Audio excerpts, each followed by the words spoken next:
Find the key, you're on your way home, but don't forget the cantankerous gnome.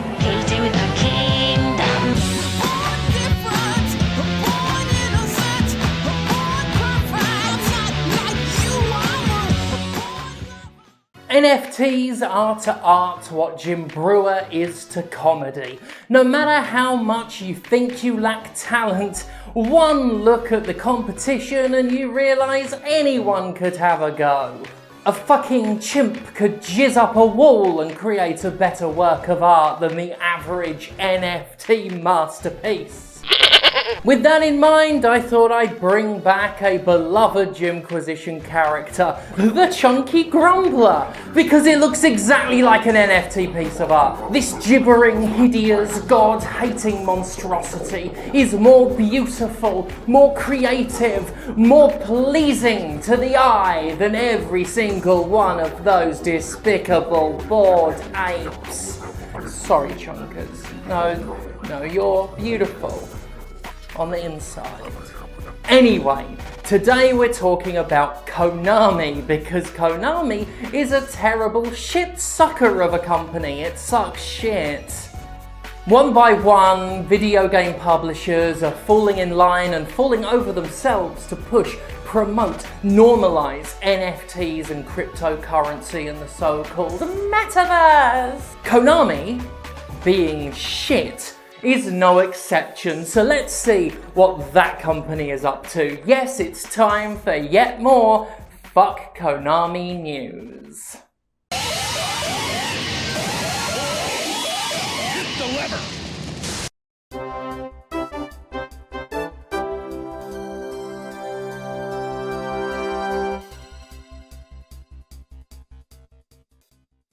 Konami is Konami, and Konami is the worst, a phrase often uttered on Jimquisitions of years past, back when the show was popular. Of course, these days the phrase is objectively not true until proven otherwise, since Konami has not, to our knowledge, promoted and protected sex abusers the way Ubisoft and Activision Blizzard systemically have. Nonetheless, Konami is a scumful company with its own litany of abusive behaviour, as revealed in our very own expose of the company's cruel and callous treatment of workers. On top of that, Konami has been openly shady for years, peddling its properties less as creative art and more as cheap pretenses for the deployment of cynical get-rich-quick schemes. The publisher has become more famous for its gambling machines than any actual video game releases for a long time now, leveraging once respectable franchises like Castlevania, Silent Hill, and Metal Gear Solid to promote pachinko machines, aka gambling that isn't gambling by quirk of the law. Konami has all but given up the pretense of caring about video games, seeming increasingly reluctant to publish anything at all, unless it's absolute garbage embarrassments like last year's pathetic eFootball or the shockingly horrendous Contra Rogue Core. Less said about Metal Gear Survive, the better. Actually, more said about it, the better, because it shouldn't be forgotten that the moment they booted Hideo Kojima, Konami, fucking hacks, set about mutilating Metal Gear to create a poorly stitched together, bandwagoning survival game that features zombies with dog cocks for heads. Anyway, the previous nadir of Konami's transgressions was its foray into full-on legally defined gambling, going full mask off with its embrace of casinos. That is, until this past week, where Konami quote-unquote celebrated Castlevania's 35th anniversary in the slimiest way it could think of, using the license to, yep, you guessed it, promote NFTs. Yes, NFTs, the nasty fucking things that there's simply no getting away from.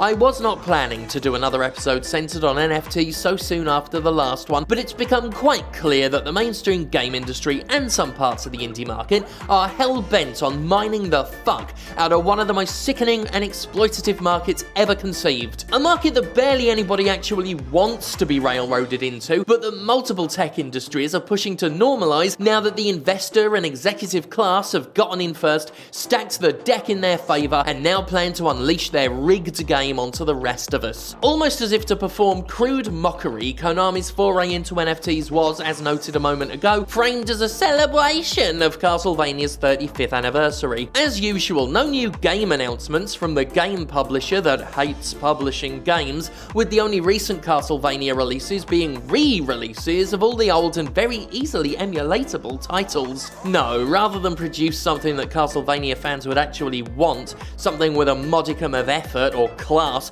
Konami announced a fucking auction for Castlevania NFTs. This vile bastardry is called the Konami Memorial NFT Collection, and I find the use of the word memorial a particularly fitting one, like it should be part of a fucking funeral ceremony. Konami will be holding this auction via the crypto marketplace OpenSea, a particularly scummy destination that recently stopped honouring takedown requests from artists whose work had been stolen to sell by crypto cocks who routinely use other people's labour to make a profit. So what putridity is Konami actually selling? Some of the NFTs take the form of original art, which you can easily right-click and save to your computer because, as we all know, NFTs aren't actually anything. Other NFTs are clips of Castlevania games, which you can again save to your computer, or, you know, here's a thought, you could experience those clips yourself as part of an actual video game by playing the fucking video games from which these clips are derived. You fucking rifles. But no, people are going to get into a bidding war for a bit of a video of Simon's quest, like the goddamn goons they fucking are.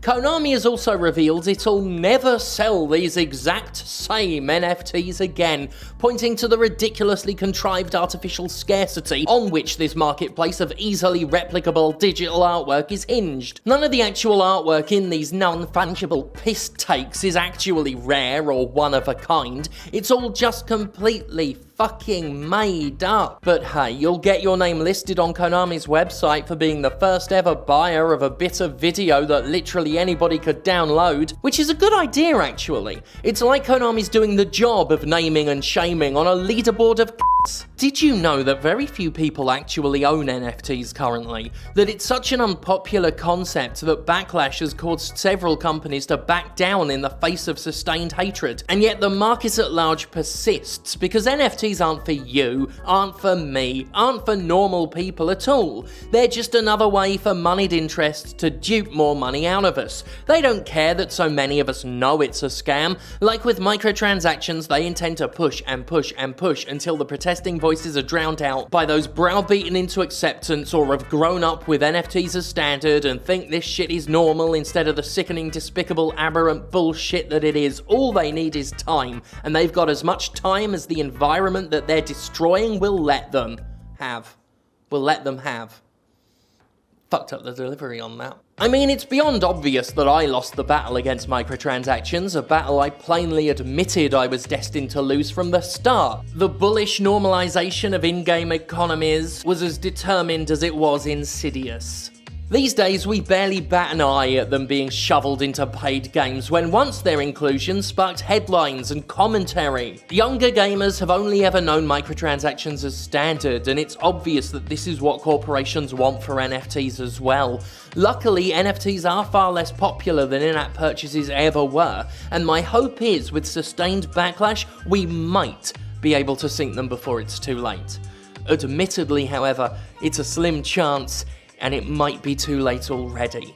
NFTs are unrelenting, and despite this show being accused of repeating the same topics over and over, which isn't entirely fair and only became a criticism en masse when I focused less on daily loot box videos and more on the wider socio-economic causes of the game industry's sliminess, I simply have to keep talking about these grotesquely vampiric mutations of capitalism. You have no idea how fucking inundated I was with messages when Konami unveiled its gruesome dive into the murky sludge of crypto slurry. My tweet replies were borderline unnavigable for the next 2 days following the announcement, with demands and expectations for coverage of the nastiness. This is a video people wanted, people expected, that a ton of people would be surprised and disappointed not to see. So here it is. I publish this with full acknowledgement that yes, Yes, things are gonna get a little reiterative. Some people are gonna criticize that, like it was with microtransactions and loot boxes, because this shit needs constant protest. Perhaps more so than either of those previous bugbears of mine. Please, please, please don't let this awfulness become normalized. It's the antithesis of art, and it's the culmination of what those who exploit art for profit have wanted for decades. There have been minor successes with the protest against NFTs. When they tried putting them into Stalker 2, they were forced to walk back the announcement after the fanbase's fury got vocal with a veritable groundswell. I'm keeping that in. Vocable sounds like a nice word. Vocable.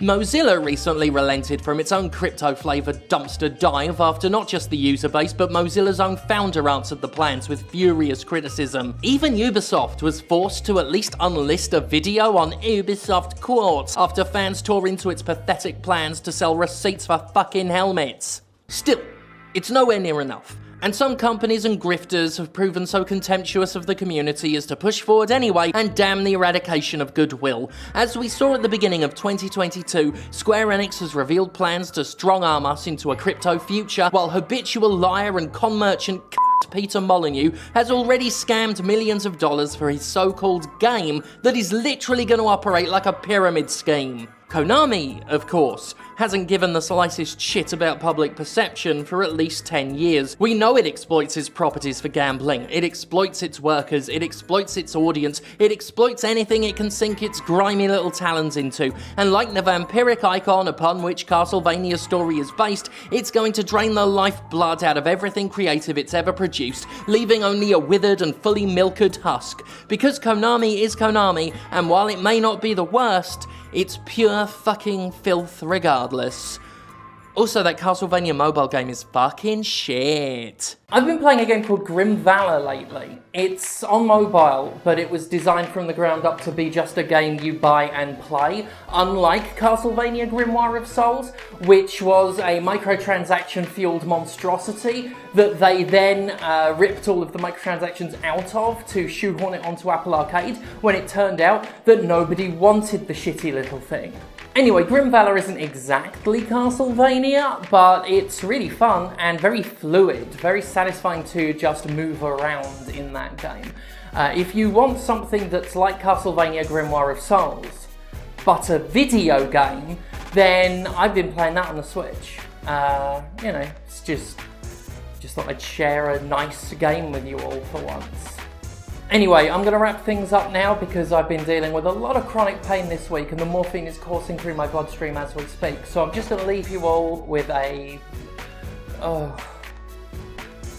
what was it? Thank God for me.